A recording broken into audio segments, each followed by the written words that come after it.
오십견 치료를 받으시면서 환자분들이 이제 궁금해하시는 것들에 대한 질문과 답을 말씀드릴까 합니다. 치료를 좀 하는데 이게 주사 맞고 좀 나아졌단 말이죠. 그러면은 재활운동 계속 해야 되냐고 물어보시는 분이 가끔 있는데 당연히 하셔야 됩니다. 아까 제가 말씀드렸다시피 셀프 재활은 오십견의 시작부터 끝까지 그냥 기본적으로 하는 거라고 보시면 됩니다. 우리 뭐 먹는 것으로 따지면 밥과 같은 주식에 해당되는 것입니다. 이걸 빼고는 얘기하기 힘듭니다. 그래서 이것만 잘 하셔도 중상은 갈 수가 있고요. 근데 이게 치료를 또 받아서 어깨가 좀 덜 아파지시면은 아무래도 사람이다 보니까 좀 덜해지거나 좀 잘 안 해지거나 이런 게 또 있다라고 합니다. 물론 그럴 수 있습니다. 하지만 기본적으로 하는 재활운동은 항상 습관화되어 있다라고 생각을 하시고 꾸준히 좀 하셔야 됨을 강조드립니다. 그리고 또 두 번째로 또 많이 하는 질문이 치료받으면 좀 나은데 이걸 뭐 치료를 또 받아야 되나 이런 분들도 계속 앞서 질문과 유사하긴 한데 꾸준히 하셔야 됩니다. 안 그러면 어떤 현상이 생기냐면 치료받고 열심히 할 때는 좀 낫다가 안 그러면 다시 또 굳어집니다. 이게 한번 풀렸다고 해서 계속 그런 게 아니라 치료받으면 이제 좀 낫네, 운동 안 하고 또 치료 안 받으면 다시 아파지는데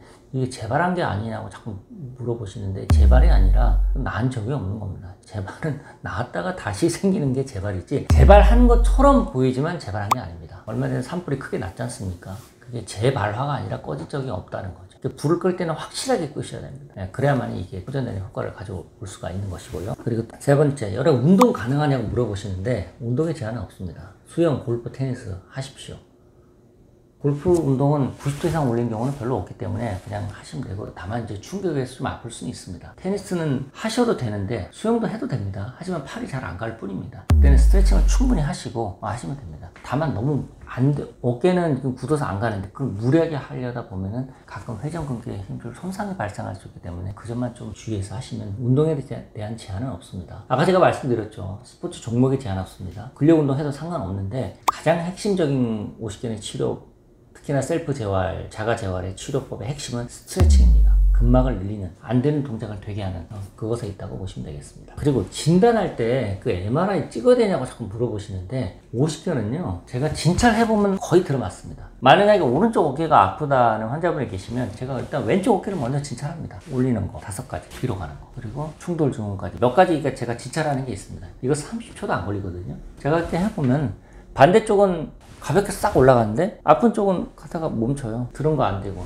야구 선수 공 던지는 동작 안 되고, 쪼고 안 되고, 돌리는 거 안 되고, 뒤로 안 된다. 이러면 이제 오십견을 강하게 의심하는 거죠. 물론 회전근개 힘줄 파열과 오십견이나 석회성 건염이 같이 있을 수도 있어요. 그때 이제 그걸 감별하기 위해서 초음파 검사나 엑스레이 찍어보는 겁니다. 그래서 문제가 있나 없나를 확인을 해보는 것이죠. 그래서 MRI 촬영은 오십견만을 위해서 촬영하는 경우는 별로 흔하지 않고, 혹시나 회전근개 힘줄 파열이 초음파를 촬영을 해봤더니 초음파 검사에서 회전근개 힘줄 파열이 보여요. 그러면 이게 힘줄에 국한된 건지 아니면 근육까지 같이 찢어진 건지, 근육에 오그라진 데는 없는지, 그런 걸 하기 위해서 이 상태를 전반적으로 보기 위해서 하는 겁니다. 그리고 초음파는 겉에 있는 구조를 보긴 좋은데 깊이 있는 구조는 초음파가 투과를 못하기 때문에 검사가 안 됩니다. 그런 경우에는 MRI 촬영을 해서 속사정까지 좀 시원하게 보는 게 그때 필요할 수도 있습니다. 그리고 오십견 환자분들께서 주무실 때 굉장히 힘들어하는 경우가 많습니다. 그냥 팔을 내리고 자자니 또 눌리면 너무 아파서 하시는데, 그런 경우에는 팔을 베개 위에 조금 이렇게 올려놓고 주무세요. 그러면 어깨가 자극이 안 됩니다. 오십견이라는 거는 어깨가 요 손 앞에 있듯이 요렇게 움직이는 괜찮은데 그 일정 각도 이상 넘어가게 되면 극심한 통증을 유발합니다. 그럴 때는 한번 꺾이고 나면 한참을 또 부여잡고 있어야 돼요. 그래서 제가 진찰할 때도 오십견 있는 환자분들은 그냥 마구 하지 않습니다. 굉장히 조심스럽게 합니다. 아프거나 조금이라도 불편하면 얘기하시라고.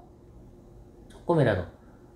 진찰한 과정에 별거 아닌데 아파하시는 분이 있으면 이런 동작을 취하시면 이거는 오십견이 굉장히 의심이 되는 겁니다. 제가 그렇게 진단하고요. 주무실 때는 팔을 누우신 상태에서 조금 앞으로 약간 옆으로 놓고, 그런 상태에서 주무시면 좀 덜 아픈 상태에서 어깨 자극이 덜 되는 상태에서 잘 주무실 수 있지 않을까 싶습니다. 그리고 치료법 중에서 철봉에 매달리는 건 어떻게 했냐고 말씀하신 분도 있는데, 매달리는 건 좋은데 조건이 있습니다. 발이 뜨면 안 돼요. 철봉, 너무 높이가 높은 철봉이 아니라 내 키보다 조금 높은 철봉 이렇게 잡습니다. 그 상태에서 무릎이 내려가요. 그래서 팔이 펴진 동작이 돼야지 철봉에 우리 옛날에 어릴 때 매달리듯이 그냥 이렇게 매달리고 막 턱걸이하고 그러면 안 됩니다. 그러면 자칫 잘못하면 회전근 힘줄이나 이런 부분들이 찢어질 위험이 있기 때문에 철봉에 매달리는 거는 발이 땅에 닿은 상태에서 무릎을 구부려서 팔이 펴지는 그런 동작까지만 하시는 것을 권해드립니다. 그리고 마지막으로 그 백신 예방접종, 백신 맞고 나서 가끔 어깨가 아프신다는 분이 있습니다. 이런 경우는 흔치는 않습니다. 이전에 코로나 백신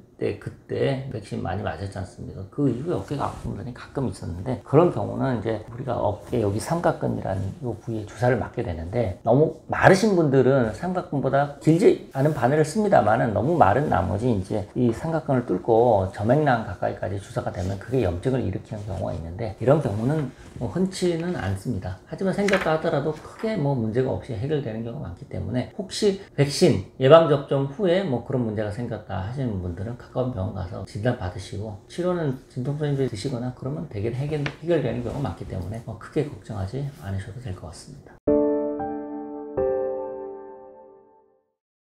어깨가 아픈 경우에 오십견만 떠올릴 수도 있지만, 어깨 3대 질환 하면은 대표적인 것이 첫 번째 오십견, 동결견, 두 번째 석회성 건염, 세 번째 회전근개 힘줄 파열, 이렇게 얘기를 합니다. 이외에도 여러 질환들이 있긴 합니다만 이 세 가지가 가장 환자분들께서 고통을 많이 당하는 질환이라고 보시면 되겠고요. 먼저 오십견의 특징, 아까 제가 말씀드렸죠. 근력에는 별 영향이 없습니다. 그리고 어깨가 아프죠. 세 개 다 어깨 통증을 동반하는 겁니다. 그렇지만 오십견은 운동범위 제한, 손을 여기서 시야에 보일 때 움직이는 거는 별 상관이 없는데 특정 범위를 넘어가면 아프다는 겁니다. 그래서 대략적으로 어깨 운동범위 제한이 있을 때 아프면 오십견이라고 보시면 되고, 그 다음에 석회성 건염은 아까 석회의 특징에 대해서 말씀드렸죠. 휴화산처럼 얌전한 석회는 별로 아프지 않습니다. 근데 문제는 이 휴화산 같은 석회가 폭발해서 활화산이 된다. 그때는 별 일 없이 멀쩡하던 어깨가 갑자기 아프다, 이렇게 되는 겁니다. 사정없이 아픕니다. 그때는 이거는 석회성 건염일 확률이 굉장히 높다라고 보시면 되겠고, 그 석회가 휴화산일 경우에는 힘줄 속에 파묻혀 있지 않습니까? 그러다 보니 힘줄의 두께가 좀 두꺼워진 현상이 생겨서 가끔 충돌 증후군, 어깨를 들어 올릴 때 뭔가 버벅하는 소리가 나거나 통증으로 인해서 뜨끔할 때가 있습니다. 그 충돌 증후군을 동반될 때는 충돌 증후군의 원인이 석회성 건염이 있는 경우가 가끔 있습니다. 이 오십견과 동결견과 석회성 건염은 수술한 경우가 거의 없습니다. 대부분 일반적인 치료로 대부분 경과가 좋은 게 대부분이라고 보면 되겠고요. 이 악명 높은 이 회전근개 파열은 좀 다릅니다. 회전근개 파열은 회전근개가 어깨 주위를 감싸는 속근육 힘줄인데, 들어 올릴 때 처음에 회전근개 힘줄 파열이 많이 되지 않은 부분층 파열일 때는 들어올 때 통증만 좀 있습니다. 힘이 잘 안 들어가는 것이죠. 근데 회전근개 힘줄이 파열이 많이 진행이 됐어요. 그럴 경우는 들어 올린 자체가 힘듭니다. 근력이 좀 떨어지는 현상이 생기고요. 그러다 보니 잘 안 들게 되고, 잘 안 들고 안 쓰다 보니 애꿎게 오십견이 동반되는 경우가 있습니다. 그래서 그런 분들은 팔을 들어 올리는 자체가 안 된다고 오세요. 근데 제가 진찰을 해보면은 전형적인 오십견이 소견입니다. 그런데 이걸 오십견이라고 생각하고 제가 혹시나 이제 회전근개 파열이 있을까 싶어서 초음파 검사를 해보면은 끊어져 있는 경우가 있습니다. 그럴 때는 질환이 하나가 아니라 한쪽의 어깨에 오십견과 함께 회전근개 파열이 동반되는 경우가 있죠. 그건 하나씩 치료를 하셔야 되는 경우고, 심한 경우에는 이 세 개 질환이 한쪽 어깨에 다 있는 경우도 있습니다. 석회도 좀 있고 회전근개 힘줄 파열도 좀 있고, 그러다 보니 잘 안 쓰다 보니까 오십견까지 같이 동반되는 세 개 질환이 동시에 있는 경우도 있습니다. 이것도 가장 환자분에게 불편한 통증을 유발하는 질환보다 하나씩 해결을 하시면 되는 것이고, 아까 말씀드렸다시피 동결견이나 석회성 건염은 수술을 요하는 치료는 거의 없습니다. 하지만 회전근개 파열은 부분층 파열일 경우에는 수술을 안 한 경우가 많으나 전층 파열인 경우는 저절로 힘줄이 회복되는 경우가 별로 없기 때문에 언젠가는 한번 수술을 해야 될 가능성이 매우 높다고 하겠습니다. 환자분들이 이제 병원에 오시면 검사를 할 때가 있지 않습니까? 검사 이전에 저는 진찰을 굉장히 중요시합니다. 그러니까 진찰이라 하면 의사와 환자분이 이제 질의응답하는 거죠. 어디가 불편하셨어요? 언제부터 불편하셨습니까? 뭐 할 때 아프시죠? 어떤 동작할 때 가장 많이 아프십니까? 나 이럴 때는 정말 힘들다. 또 그리고 뭐 밤낮 중에서 언제 주로 불편하십니까? 다친 적이 있습니까? 이런 여러 가지 이제 대화형 진찰이죠. 그걸 인진이라고 합니다. 그 다음에 이제 시진이라고 하죠. 눈으로 보는 겁니다. 실제로 어깨가 아프신 분들은 어깨 높이의 차이가 있는지 없는지, 어깨 근육이 마른 데가 있는지 없는지, 어깨 움직일 때 이게 대칭적으로 움직이는지, 또 불균형은 없는지, 이런 것들을 이제, 또는 상처가 난 데는 없는지, 뭐 그런 것들을 이제 유심히 보게 되죠. 그걸 시진이라고 하죠. 그 다음에 그게 대화와 그리고 눈으로 본 다음에 그다음에 촉진을 하는 겁니다. 만져보는 것이죠. 뭐 힘줄이나 인대나 이런 것들, 겉에서 근육이나 이런 것들을 만져보면서 정상과 비교해서 어떤 차이가 있는지, 어떤 게 문제인지, 눌러서 아파하는 데는 없는지, 이런 것들을 또 확인하게 되고요. 그게 끝난 다음에 움직여 봅니다. 뭐 어깨가 아프신 분이라면 당연히 운동 범위를 체크를 하게 되겠고요. 더불어서 가끔 이제 신경통이 있는 경우 있습니다. 목 디스크나 협착이 있어가지고 아픈 분들이 있는데, 그런 경우는 이쪽으로 해서 감각이 좀 떨어지는 경우도 있습니다. 그러면 이쪽에 감각이 떨어진다라고 할 경우는 반대쪽과 비교해서 이쪽은 괜찮으세요? 이건 4살 같아요. 근데 여기는 4살 같지 않아요. 그러면 정상인 4살을 100이라고 하고 아예 모른다, 비정상을 0이라고 했을 때 어느 정도 감각이 살아있는지 그 정도를 또 체크하기도 하고요. 그렇기 때문에 진찰을 굉장히 중요시합니다. 그런데 이제 그런 진찰을 했음에도 불구하고 뭐 실마리가 잘 안 잡힐 때는 그때 이제 검사를 해야겠죠. 그때는 간단하게는 엑스레이 검사, 그리고 뒤져서 초음파, 어깨 힘줄이나 인대를 보는 초음파가 되겠고, 그래도 안 되고 그 깊은 곳에까지 문제가 있을 것으로 예상이 된다. 초음파에서 회전근개 힘줄 파열이 있거나, 그런 경우에는 혹시나 모를 연골 손상이 있거나, 회전근개 힘줄 파열이 힘줄뿐만 아니라 근육에까지 광범위하게 파열될 수도 있다는 것이 의심될 때는 그때 MRI 촬영을 하죠. 일반적으로 그렇게 합니다. 근데 문제는 MRI까지 촬영했는데 특별하게 문제는 없다, 이런 경우가 있습니다. 그러면 이게 뭔가 나는 불편한데, 꾀병이 아닌 이상 불편한데 MRI에 나오지 않은 불편함이 있을 수도 있다는 겁니다. 그렇죠. 그러면 큰 문제는 아닐 거라고 생각합니다. MRI나 이런 초음파는 구조를 보는 거야. 안에 있는 이 정상적으로 있어야 될 구조가 정상적으로 보이는지를 보는 겁니다. 뭐 끊어져 있거나, 아니면 외상으로 인해서 뼈가 손상이 되어 있다거나, 인대가 파열이 되어 있다거나, 뭐 물혹이 있거나, 이런 것들은 정상적이지 않은 것을 발견하는 데는 좋지만, 모양새가 허우대가 멀쩡한데 나는 불편하다, 이런 경우가 있죠. 예를 들어서 근막 통증 증후군 같은 경우는 그렇습니다. 나는 불편한데 MRI 잘 나오지 않는다, 이런 경우도 있고요. 충돌 증후군도 그런 경우가 있습니다. 엑스레이는 우리가 어떻게 촬영합니까? 가만히 앉아서 가만히 있는 상태로 촬영합니다. 근데 충돌 증후군은 뭐라고 그랬죠? 가만히 있을 때 아픈 게 아니라 들어올 때 특정 각도로 움직일 때 아파하는 겁니다. 그럴 경우에는 초음파로 따지면 동적 초음파를 해서 초음파를 여기다 대고 팔을 들어 올리면서 실제로 충돌이 발생하는지, 움직일 때 충돌이 발생한지를 초음파로는 볼 수가 있죠. 그런 동적 초음파는 좀 특별한 영역이지만 움직이면서 찍은 게 아니에요. 엑스레이도 가만히 있을 때 찍는 겁니다. 우리 사진 촬영할 때 동영상은 그냥 그렇게 찍으면 되겠지만, 그냥 사진은 움직이면 안 되지 않습니까? 사진이 흔들린다고 그러지 않습니까? 똑같습니다. 그래서 MRI 찍었는데 문제가 없다라는 그런 분들도 제가 하루에 한 그 정도는 제가 그런 환자분들 뽑습니다. 그런 분들은 굉장히 답답해합니다. 전류가 아파서 목 MRI 혹시 디스크일까 싶어서, 회전근개 파열일까 싶어서 대학병 가서 MRI 촬영했는데 큰 문제는 아니라고 합니다. 크게 목이나 어깨에 뭐 힘줄 파열이나 뭐 수술할 정도는 아니다라고 교수님 그런 말씀 하십니다. 그러면 같이 갔던 가족들이 덩달아서 별 문제가 없다는데 이렇게 얘기를 합니다. 환자분 무지하게 답답합니다. 나는 불편한데. 큰 문제가 아니라는 건 그건 맞아요. 수술할 정도가 아니라는 그 교수님 말씀도 맞습니다. 하나 문제가 없다라는 뜻은 아니에요. 그게 그런 경우에는 나는 힘든데 남들은 아무도 알아주질 않는 겁니다. 대학병까지 가서 MRI 검사까지 했는데 별 문제가 아니네. 그때부터는 주변 사람들도 이 사람이 뭐 별 문제 아니구나. 근데 본인이 힘들어요. 그래서 제가 그때는 제가 기본으로 돌아와서 진찰을 다시 합니다. 근막이 혹시 짧아지거나 뭉친 데가 있는지 없는지 이런 걸 세세하게 살펴봅니다. 특히 목이나 어깨 쪽이 아프다 그러면 제가 하나씩 다 눌러서 찾아요. 그거를 찾습니다.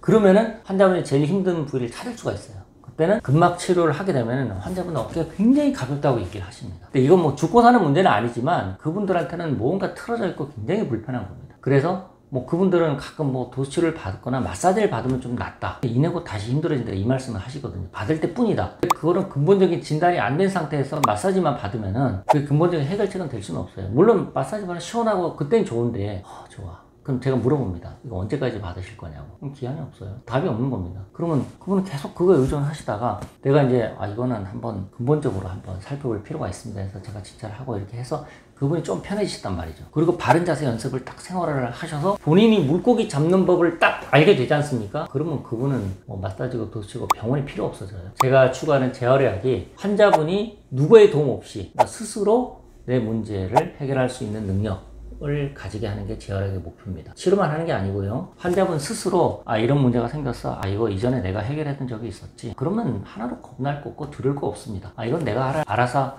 할 수 있다라고 자신감이 생기는 순간 이미 그건 끝난 겁니다. 그래서 진찰을 통해서 그 MRI 정밀 검사에 드러나지 않은 것들을 제가 찾아드리고 환자분들께서 바른 자세 연습을 통해서 건강하게 거듭나신다면은 저는 더 이상 바랄 것이 없겠습니다. 그래서 여기서는 의사의 진찰이 매우 중요하다. 이걸 강조드리고 싶습니다. 어깨 충돌 증후군, 팔을 이렇게 들어 올릴 때 특정 각도에서 통증이 생기는 것이죠. 그래서 일반적으로는 어깨 견갑골이라고 하는 이 뼈와 회전근개의 힘줄이 서로 부딪히는 그것을 충돌한다고 얘기를 합니다. 그래서 충돌 증후군이 있게 되면 팔을 들어올 때 특정 각도에서 뜨끔하고 아팠다가 그 범위를 벗어나면 또 좋아집니다. 또 내려올 때 또 뜨끔하게 되면서 아파지는 게 충돌 증후군이죠. 이런 경우에는 아까 말씀드린 바와 같이 석회가 포함된 힘줄, 그런 경우에는 석회가 끼어들어서 부피를 차지하기 때문에 충돌 증후군이 생길 수 있다는 거죠. 한정된 공간에 부피가 큰 게 있으면 당연히 걸릴 수밖에 없습니다. 그럴 때는 그 충돌 증후군의 원인이 되는 석회를 치료를 하면 됩니다. 그러면 충돌 증후군이 해결될 수가 있고요. 그리고 가끔 보면 견봉이나 뼈가 이게 직선이 되거나 이렇게 돼야 되는데 이게 갈고리 모양처럼 이렇게 되는 경우가 있어요. 그런 경우에는 구조적 이상으로 인해 충돌 증후군이 계속 생깁니다. 그럴 경우에는 흔하지는 않습니다. 하지만 어쩌다가 있는 경우에는 이 갈고리뼈의 아랫부분을 조금 갈아내는 견봉 성형술이라는 거를 하게 됩니다. 그러면 움직임이 좀 나을 수는 있겠죠. 뭐 그렇게까지 구조적 이상을 해결하는 방법이 있겠고요. 그 다음에 일반적으로 충돌 증후군은 거의 자세와 연관이 많습니다. 예를 들어서 아까 말씀드렸다시피 새우등이나 자라목, 앞으로 말린 어깨가 있으면은 이 견봉 아래를 지나가는 회전근개 힘줄이 지나가는 공간이 상대적으로 좁아집니다. 그러면은 특별한 문제가 없다 하더라도 바람직하지 못한 자세로 인해서 이런 문제가 충돌 증후군이 생길 가능성이 높다는 거죠. 그래서 자세만 바로 잡아도 충돌 증후군 벗어날 수 있는 방법이 일부가 될 수 있다는 겁니다. 다 해결하는 건 아니고요. 일부가 해결책이 될 수 있다는 것이고. 그다음에 충돌 증후군의 일반적인 치료법은 충돌 증후군으로 해서 힘줄염이 생겼다 라고 할 경우에는 일반적으로 소염제 드시는 거하고 물리치료를 기본적으로 하고, 그래도 계속 염증이 생겨서 아프다 그러면 소염제 또는 경우에 따라서는 스테로이드 주사를 맞을 수도 있습니다. 자, 여기서 잠깐 말씀드리자면 스테로이드 주사는 무조건 나쁜 게 아닙니다. 만약에 스테로이드 주사가 나쁘기만 했다면 이미 퇴치되어도 없어져도 진작에 없어졌을 겁니다. 하지만 이것은 엄연히 치료법 안에 들어와 있습니다. 문제는 스테로이드 자체가 나쁜 게 아니라 환자분들께서 가끔 보면은 병원에서 스테로이드 주사 한 번, 두 번 정도는 보통 놔줍니다. 근데 더 이상 맞으면 안 되기 때문에 안 놔주거든요. 그럴 경우에는 다른 병원에 가서 또 맞은 경우가 있어요. 그렇게만 하지 않으면은 스테로이드 주사를 이렇게 많이 맞을 이유가 사실 없습니다. 필요한 경우에 딱 맞으시고 그 다음에 바른 자세 운동을 하셔야지, 바른 자세 연습을 안 하시면서 그 통증을 스테로이드 주사로만 계속 잠재우려고 한다. 그럼 한계가 있습니다. 그거는 병 주고 약 주고 딱 좋아요. 그런 시스템으로 몰려가게 되면은 이거는 질환에게 나을 수가 없습니다. 자세를 좋게 하거나 다른 치료를 통해서 병을 주지 말면서 약을 줘도 빨리 낫지 않을 판인데 병 주고 약 주고 요 사이클로 들어가면 방법이 없습니다. 그거는 꼭 명심하셔야 되고요. 그 다음에 이제 체외 충격파 치료를 통해서 여기를 약해진 힘줄 인대를 강화 재생하는 방법도 있긴 합니다. 근막을 풀어주거나 그럴 용도로 충격파 치료를 사용하기도 합니다. 그리고 가장 중요한 재활운동법, 바른 자세를 생활하는 겁니다.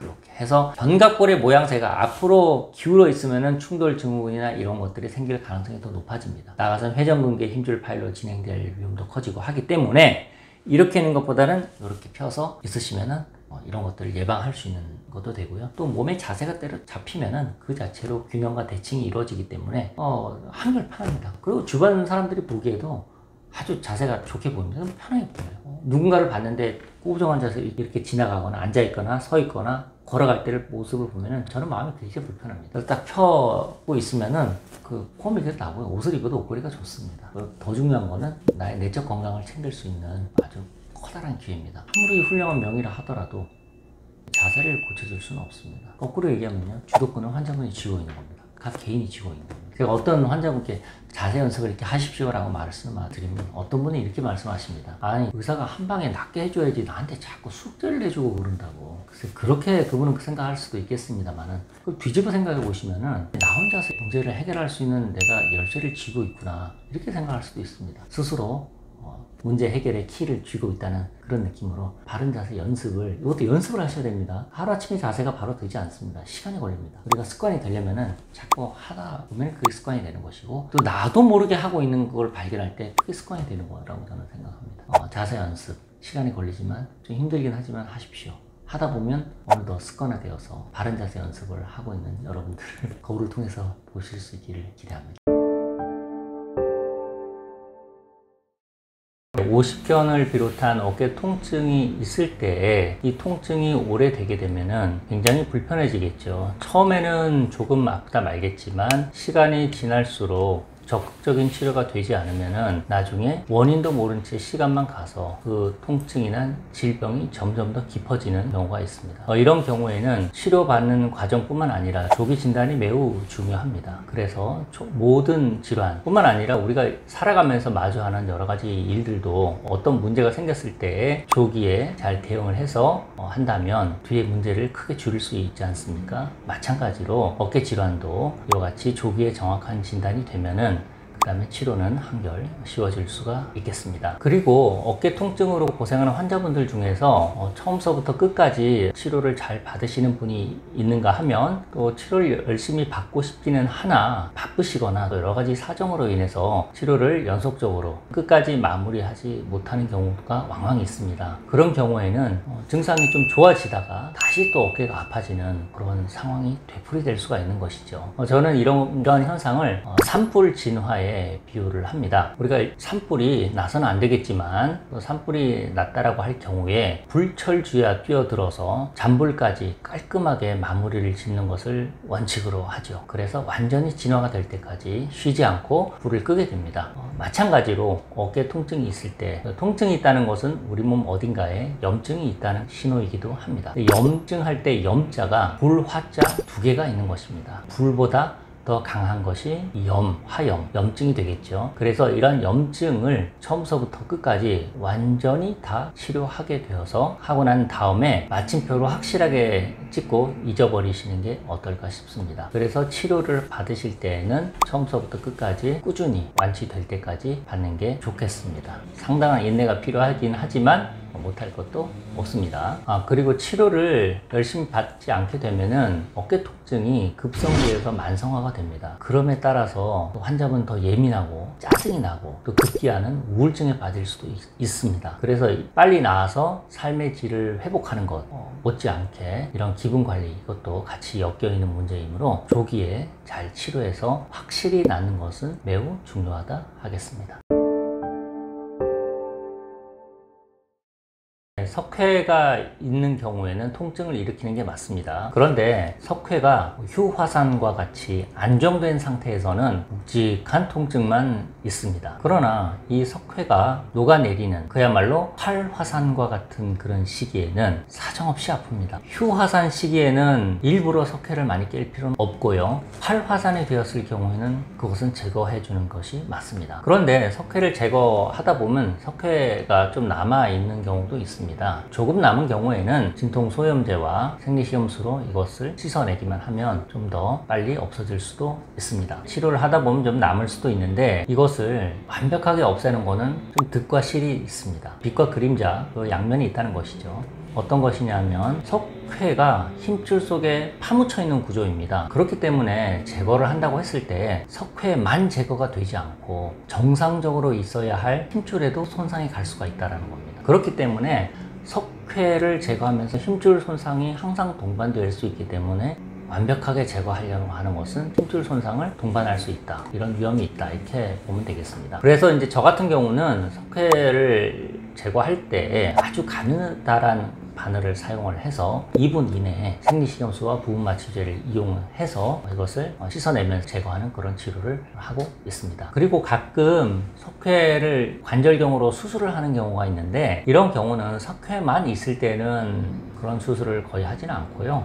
회전근개 힘줄이 파열된 것이 동반되었을 때, 그러니까 석회가 있음과 동시에 힘줄 파열이 있는 경우에는 이 두 가지 문제를 한꺼번에 해결하기 위해서 수술하는 경우도 있습니다. 오늘 아침에 오셨던 분이십니다. 40대 중반의 여자분이신데, 이틀 전에 그 마트에서 물건을 사서 좀 들고 오느라고 조금 힘들었다고 하시는데, 그날은 괜찮았다고 합니다. 그런데 그날 저녁부터 좀 스물스물 아프기 시작을 했고, 어제 지나면서 조금 더 아파졌다고 합니다. 그러면서 오늘 아침에는 도저히 참을 수 있는 수준의 통증이 아니었다고 했습니다. 그래서 어깨를 붙들고 오셨어요. 근데 그분은 석회가 예전에 있다고는 얘기 들었다고 합니다. 그것도 한 5년 전에. 그런데 제가 전에도 말씀드렸지만 석회 일생은 보통 문헌에 따르면은 정도를 얘기하거든요. 이 환자분의 경우에는 5년 전에 있던 석회가 그대로 유지가 되었는지, 또는 없어졌다가 다시 또 다른 석회가 생겼는지, 그거는 알 수는 없습니다만은, 여하튼